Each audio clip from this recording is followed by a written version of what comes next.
Hi, everybody. Thank you so much for joining our School on Wheels workshop today on Back to School Resources. My name is Amanda Carr, and I'm the Engagement Specialist at School on Wheels. And I have with me today Haley Cobb, who is our AmeriCorps Outcomes Vista, and also Ian Chan, who is the Program Administrator. Just a few notes before we get started. For purposes of sound quality, all participants are currently muted. You have the ability to ask a question at any time using the question pane. So simply type in the question and press send. We'll choose the order of questions and read them out loud. You may also wish to use headphones for better sound. So thank you so much for participating today in the workshop.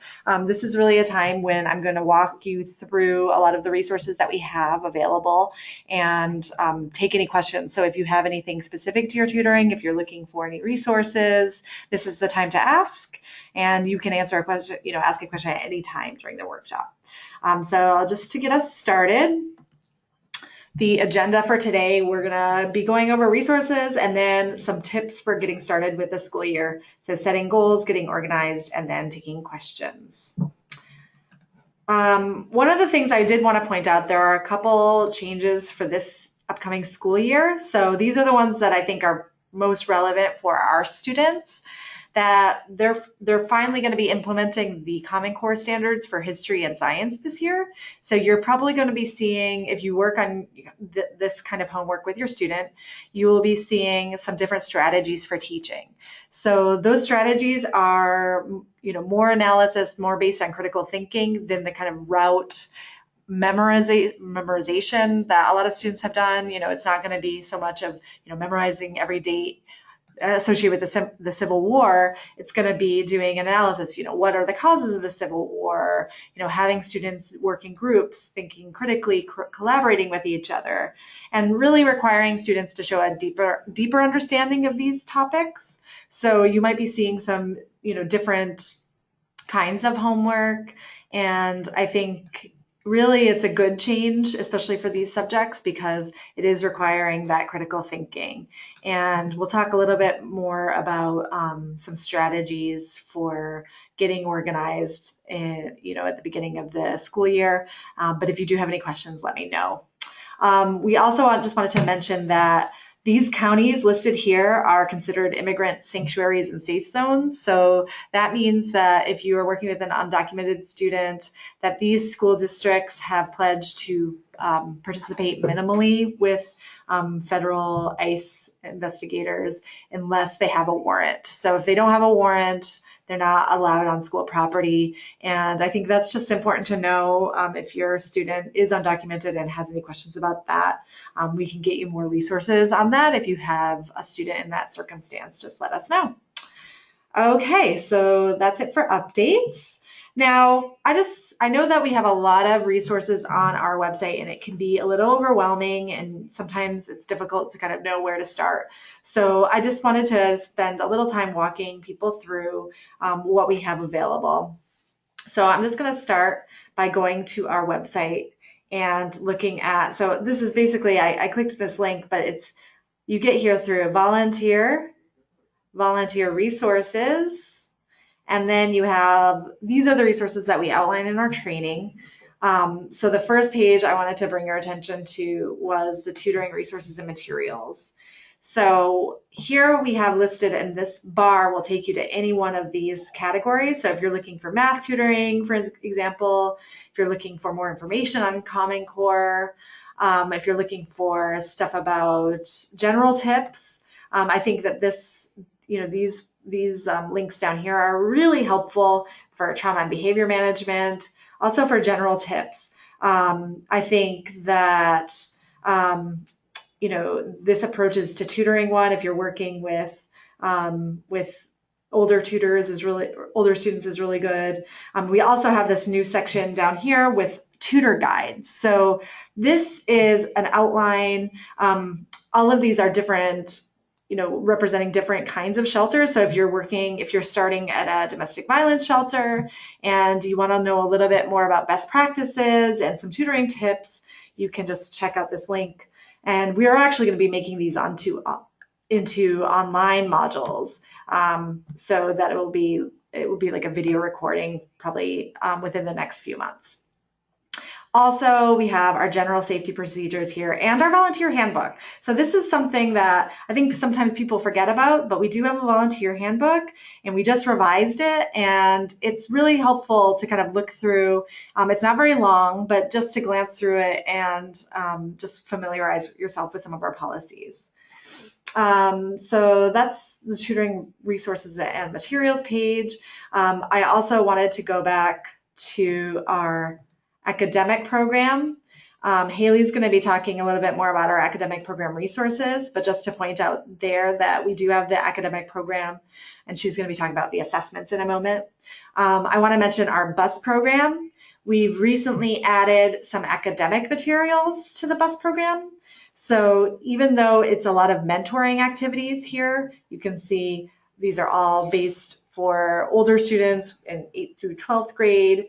If you want to work on them with options after high school, how to succeed in school, there's things on note taking and how to study. I think the options after high school are really good for any student in high school, so that they can start thinking about, is it going to be college for me? Or I just actually listened to NPR this morning, and they were talking about how trade school now is that we're actually running very low on people that are involved in the trades. And so that's actually a really great option for our students. If they don't want to go to a 4-year school, they could do an apprenticeship and get skilled in a trade, and they're really going to have a lot of career opportunities with that. We also have, as I mentioned, the academic materials that we've just added.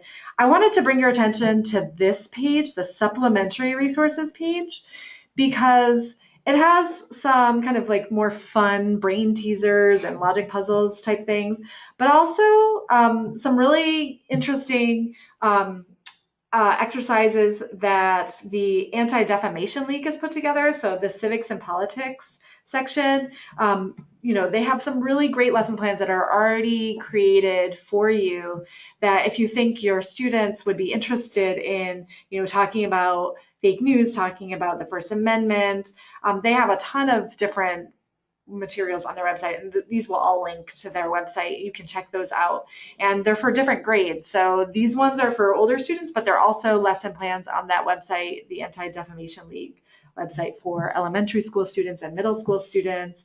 I think it's, it can be really engaging and really important now in this very kind of politicized era to maybe talk to your students about some of those issues if they express interest.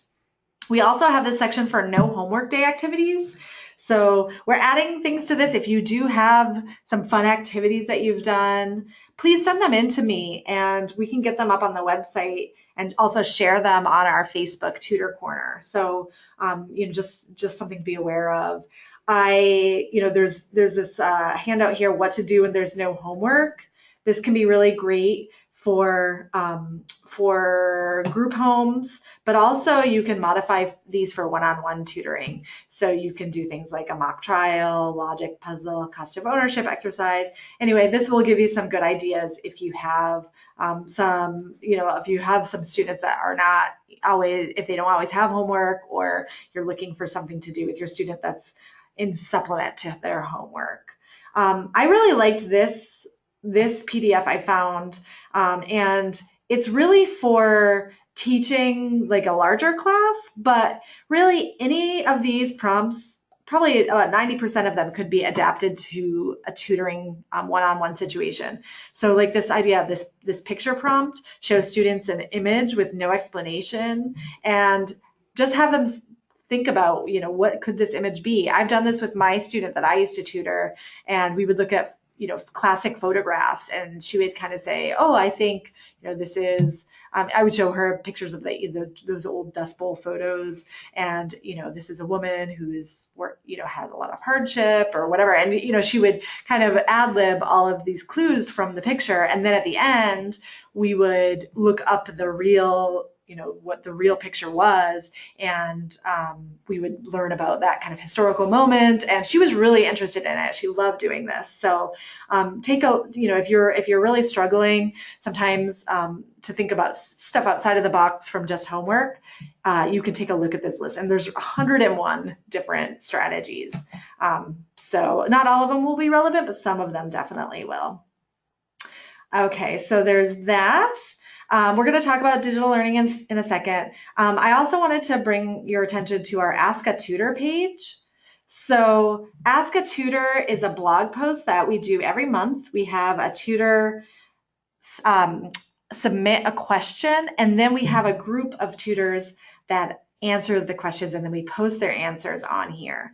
So these are all organized on our blog. So I just clicked on our blog, but if you just go to our blog right here, you can see, just click on there, and then on the side, you can organize it by clicking on Ask a Tutor, and you'll see all of the resources, all of the Ask a Tutors from previous months, and it goes back a couple of years. So if you have some time and you're interested in looking for some advice on a different topic, or if you have a question for us, just submit it to me via my email address, and I'll give that to you in a minute, and we can feature you on Ask a Tutor.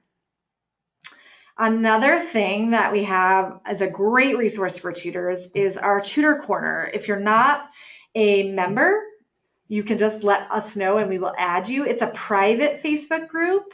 So that means that anything that you post is not shared on the rest of Facebook. So you can't see it unless you're a member. And we currently have a little over 200 members. We always want more members. And it's a great way to kind of post questions, post any resources and materials that you might be using with your students that you think might be useful. We're really trying to get more people engaged with using the Tutor Corner. So again, if you're interested, if you would like to help moderate or add materials to the Tutor Corner, if you have a little extra time during the week, just let me know and we can get you started with that. And the last workshop, the last resource I want to mention before going forward is our workshop library. So you're attending the workshop today or listening to it after the fact, so you know about our workshops, which is the first step. But did you know that we have workshops on all of these categories? So they're all organized based on topic. So we have workshops on behavior, career and college.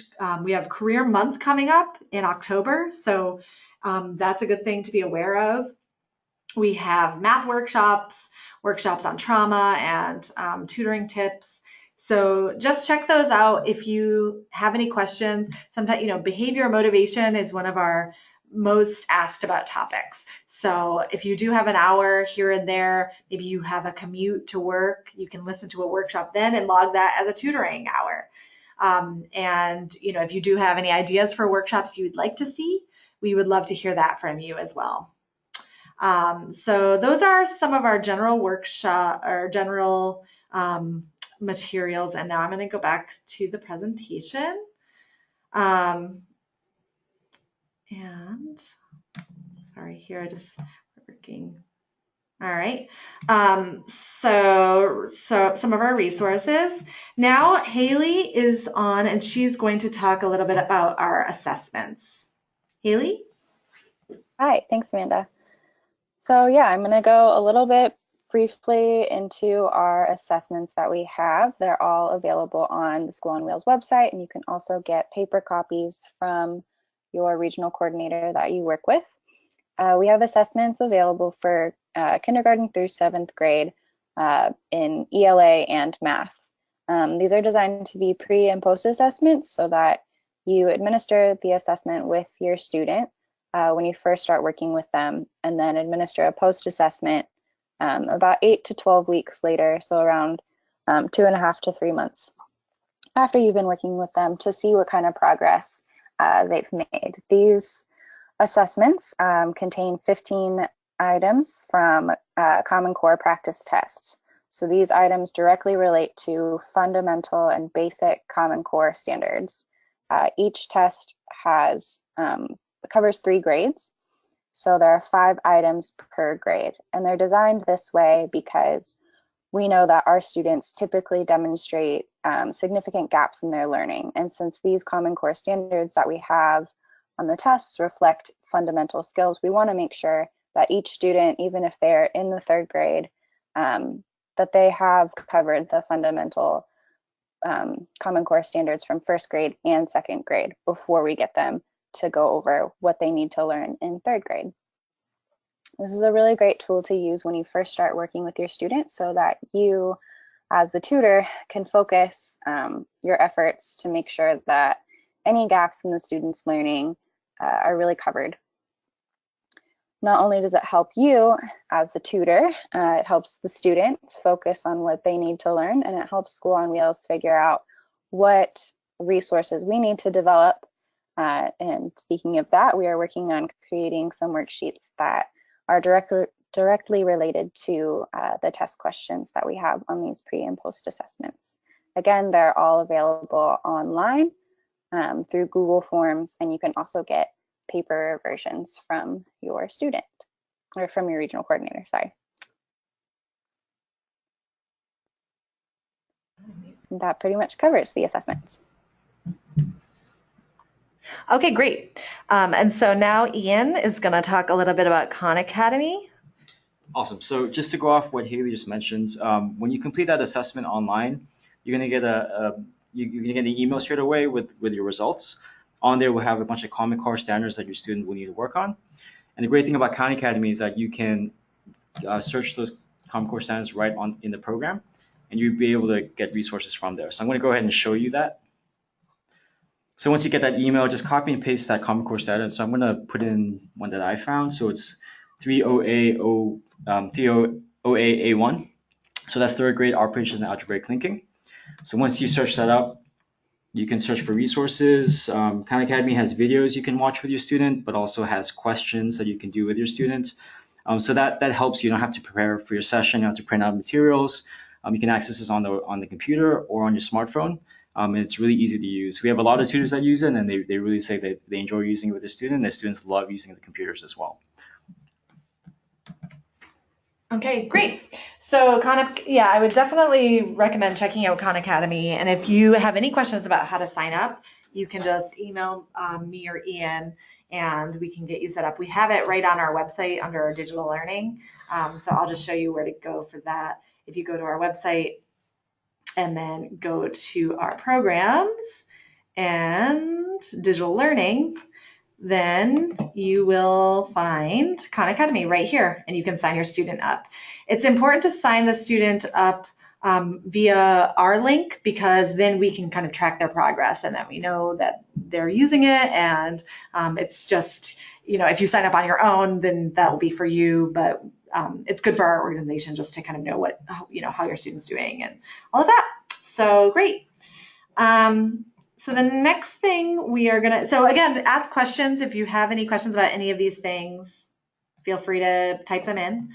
I also want to just talk a little bit about student resources. So we do have some resources for our students, and I particularly want to mention our scholarships. So, with the start of the school year, there's the start of school activities, a lot of extracurricular activities. Sometimes our students are unable to afford. We do have 2 scholarships. So one of them, the Conrad R. Freund Scholarship, is for sports. And we are, I think right now funding, I don't even know, we got a lot of applications in the last quarter. I'm actually on the scholarship committee, and students doing soccer, students doing cheerleading, students who are interested in doing karate. The Catherine McCauley Scholarship is for sports, but also other extracurriculars. It's for college-bound students and students who want to do art classes or anything like that. So if you go to our website under programs, you will see both of our scholarships there, and you can access the application there, or you can ask your coordinator to help you if you need help with that. But we meet once a quarter, and I think our meeting is coming up. So if you get it in quickly, we can consider you. Okay. We also have family resource handouts. I don't have an example of it right here, but basically what we've done is for each region, we have contacted various services, like for instance, clothing, childcare, health services in the area. So if your family especially if your family is living maybe on the street or in a motel and they don't have access to services, you can ask your regional coordinator for the family resource handout for your region and give that to your family for their, for all the resources that School on Wheels cannot provide for them. Okay. And of course, also we have our backpacks and supplies. We like to make sure that everybody has a backpack for back to school. So if your student, if you've been working with a student over the summer and they have, if they've lost their backpack or it's broken or something, just let your coordinator know and we can get them a new backpack. Want to make sure that everybody has something nice to start the school year and they have all the supplies that they need. It's really great. We do have, things like planners and that kind of thing if you're working with a student and they need some help with organization. So just something to keep in mind. And now with, those kind of resources in our minds, we just want to talk a little bit about setting goals for this school year, because setting goals is something that most of our tutors, you work with their student for about 4 months. It can be longer, but no matter how short or long your time with your student is, you want to make sure that you're setting goals with them so that they're meeting goals and that they feel that you're tutoring, you're getting some results. And the goals can be very simple. They can be as simple as learning my 2 times multiplication facts, something like that. And it can be as much as, it could be as much as completing college applications to get ready for college next year. So it's really up to you and your student. So for K through 5, we have some sample goal sheets here. And these are very just simple goal sheets. So what is my goal? How will I achieve it? When will I achieve it? So just some really simple questions, especially for, the younger kids. They might not have any idea what a goal is. And so you can talk to them about what a goal is and, keep it really simple. But this is something that even if they've never been exposed to having a goal before, it will stick in their mind and then they can think about it when they get a little older too. Use visuals for this young age group and reinforce it often. So you want to say, hey, remember, 2 weeks ago we came up with this goal and let's work on the goal for a little bit. And you want to keep track of that you've worked on the goal. So if, say, you're working on multiplication facts and every time, every week you're going to work on it for 10 minutes, just keep track with a sticker chart or some other way. Maybe you have there's, ways to track on your cell phone or something like that. So that the student is seeing, hey, every week I'm, working towards my goal and you're giving them a reward. So maybe that's, again, the sticker chart. Maybe it's a book at the end of, 10, say if you want to do like 8 weeks, we're going to work on this goal. And then at the end, you'll get a certificate, you'll get an award that you can make up like a little, paper printout, something like that. They really do appreciate that. And it could be even a book. We could get you a book from your regional coordinator. We have plenty here. We have stickers available if you would like to get your hands on some of those too. So, very simple for K through 5, but it is really important. I think it gives students a sense of accomplishment. The students that participated in our summer program, for instance, it was an 8-week program, and we did have an award at the end for them, and they really did, put a lot of effort into their final projects and really did appreciate that reward at the end. For older students, they are capable of longer term goals. So you can work on things if you're going to be working with your student longer term. You can work on longer term goals. They can also be life skill oriented rather than just academic. So it could be something like, doing some financial literacy activities with the student. We can provide you with that material if you're interested, learning how to balance a checkbook, that kind of thing, learning how to take notes correctly and efficiently, learning study skills, doing bus program activities. And as far as a goal setting sheet, I'll show you an example of one that's a little bit more complex than the ones for little kids, but it's still a good idea to fill out a goal sheet or at least, write it down so that you can kind of keep referring back to it again, so that your student is aware of, that you've started something and that you're working to make progress on it. You're going to want to pick a goal that's related to a priority in your students' learning. So if they're really struggling in math, you're going to want to make that a goal. And maybe you're going to use Khan Academy, and maybe that's part of your goal setting. Every week, we're going to use Khan Academy for 15 minutes, and we're going to work on this goal of long division, or, whatever it is. And, sometimes the student is going to want to work on a goal that's easier for them. And that's okay, once in a while to have, you want to make sure that they're going to be able to meet the goal, so that it's an accessible goal within their reach. You don't want to set anything too high, like we're going to learn all of algebra. That's, far too ambitious. But maybe if it's reading and they're really struggling with reading, maybe your goal is as simple as reading a page on their own, or, reading through a very basic book or something like that. You also want to just consider setting them up for success after tutoring. So picking a goal that is going to have the longest range impact on them.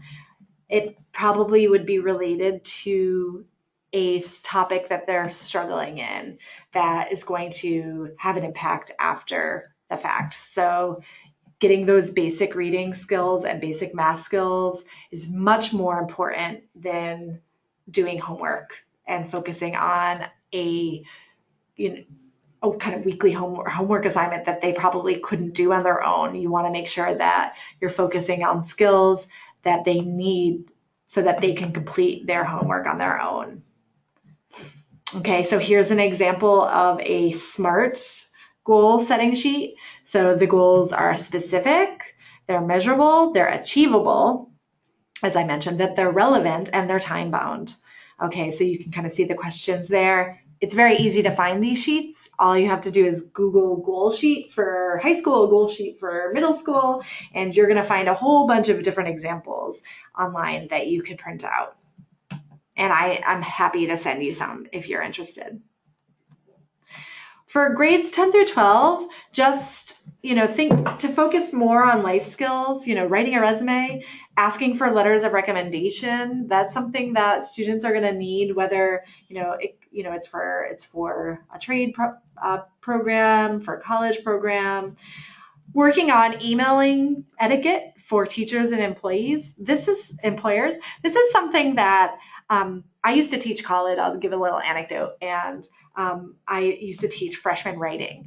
And I don't even know how many emails that I received from students that wouldn't even include a salutation, that would just launch into, can I have the homework for, today or yesterday? I'm out sick. Without even, a request like good day, like thank you so much for your time, none of that, right? So students, even who are from privileged backgrounds, who are going to college, don't know how to write an email that sounds professional. So if you can work with your students on, this kind of basic etiquette, that's going to really go far for them once they are looking for a job, or they're emailing somebody that's in a position of authority. It's going to really be helpful. Interviews, if you can, do a mock interview with a student, teach them how to dress for an interview, that kind of thing. Those are really great skills that they can have. And we also talked a little bit before about post-graduation planning. That is all available on our BEST program. Financial aid and applications can seem very daunting to students. They don't know that there is a lot of financial aid available for them. For foster students, the Cal State programs actually offer free rides for students. They don't know that. So if you're working with a student who is thinking about college, thinking about options after high school, it's important to bring these things up with them and, see what goal they have. Maybe they have a goal that's related to one of these issues, and you can work on that a little bit at your sessions. So, maybe you want to do 50% homework, 50% working towards the goal. And the assessments that Haley talked about before, available for students who are in K through 7, those could be good for goal setting too. So you could work on, you could do an assessment, then find out from the assessment what your student needs to work on, and that could be the goal. Let me know if you have any questions. I just want to talk briefly about getting organized for the school year. So something is, organization isn't something that comes naturally to people. Some people are very organized and some people are just, hopelessly unorganized. I'm probably in the middle of those. But, for littler kids, it's important to get them into the habit of getting organized. Even if they're really little, you can get them a folder. They can, just maybe even two folders. One is to-do work and one is completed work. That can be, it could be that simple. Showing, that a lot of students who are in this age range are going to forget their assignments. They're going to forget to write down their assignments. They're not going to know how to set aside time for homework. And I mean, this is particularly probably more for 3rd through 5th graders. I would say the younger years, I'm not as concerned with it. They're going to, this is something that, that is definitely, as they get closer to middle school, is much more, it's much more important to be able to manage their time and to realize that they can do their homework on their own without anybody asking them to, that they can sit down and do it after school and get it over with. That's always a good thing to think about. Just get it over with and then you can go play. Show students how to use an agenda or weekly calendar. So again, you want to keep it super simple for little kids. But just the idea of having an agenda, having a weekly calendar can be helpful. You can spend 5 minutes just checking in with them and saying, okay, well, what did you do at school this week? Did you write down your assignments? Or sometimes the teachers at this age range will have a calendar for their student. They might have an online portal that you can get access to if you have the password. So usually the parent will have the password or the student should have it so that they can do their homework and keep track of it that way. So most schools are using those online portals for homework assignments now. So I would say if you haven't looked at your students, it tracks their grades, it tracks all of their homework assignments. Make sure that you get a look at that if you have internet access at your location. That can be an issue, but if you do have access, check it out. For older students, they again are going to have that problems with forgetting or failing to write down assignments. For this age range, they're actually they start working on projects that are more long-term, and a lot of students are going to be procrastinating, not breaking those large projects into chunks. So in the next couple weeks, they're probably going to be getting their first major projects. Ask them, hey, do you have any major projects coming up this year? Are your teachers, especially now that they're doing those longer, more in-depth history and science, they're going to be having those projects that are going to ask them for critical thinking. They're going to ask them to do things over a period of weeks. So you're going to want to sit down with your student and say, okay, you have this project that's due at the end of October or November, but let's get a start on it now. What do we need to do to break this down in a way that it's going to be manageable for us? And this could be part of a goal, right? Getting organized and making sure that we're keeping track of assignments. Procrastinating, something that everybody can be. You can tell your student, oh yeah, I used to procrastinate and this is what happened. And the result is that I didn't get my work done in time, or the result is that you're not going to get the grade that you could get if you start earlier. So getting it done at the last minute might get you a C or a D, but if you work on it over a longer term and spend more time on it, you're going to end up with that B or even higher. Okay, making sure students have the materials. A lot of our students aren't going to have a planner, so again, ask for a planner and we'll get them to you. And that can be really helpful for students.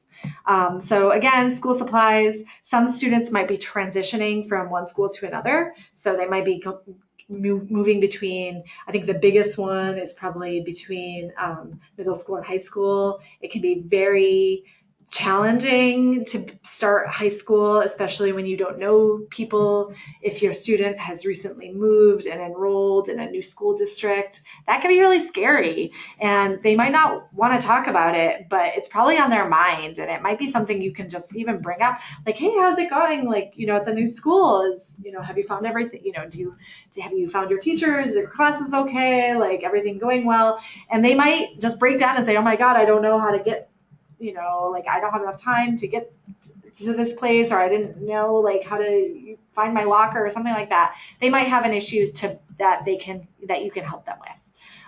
And just, expectations are really high on students. They feel the pressure, even if they don't express it to you. It's just something to, kind of keep them grounded and say, it's okay. I know it can be daunting to start a new school year. Let's just, take it one day at a time. And I'm here with you to support you. And we're going to work on this together. And that can be really helpful for students to hear, no matter what age they are, really. Okay, so that's pretty much it as far as the material I wanted to present. Just really wanting to get you excited for the school year. This is a really great time. I mean, it's a time to start fresh, really, and a time to not really worry about what happened the previous year, but it's a time that, students, even if they really did poorly in their previous year or they're repeating a grade, it's a time that they can really take control of their lives and of their academics and start off on a good foot. So any questions coming in? I don't see anybody have any questions? No. Either I did such a thorough presentation that I answered everything, or if you do have questions coming in afterwards, you can feel free to email me. You can either respond to the email invites that were the reminders for these workshops, or you can email me at ACARR, so that's ACAR @schoolonwheels.org. I should have that up there for you. Sorry about that, but you probably have heard enough from me that you know my email address at this point. So thank you again for attending. We will have another workshop coming up in early October, I think, so just stay tuned for more information on that. And thanks. Have a great day, everybody.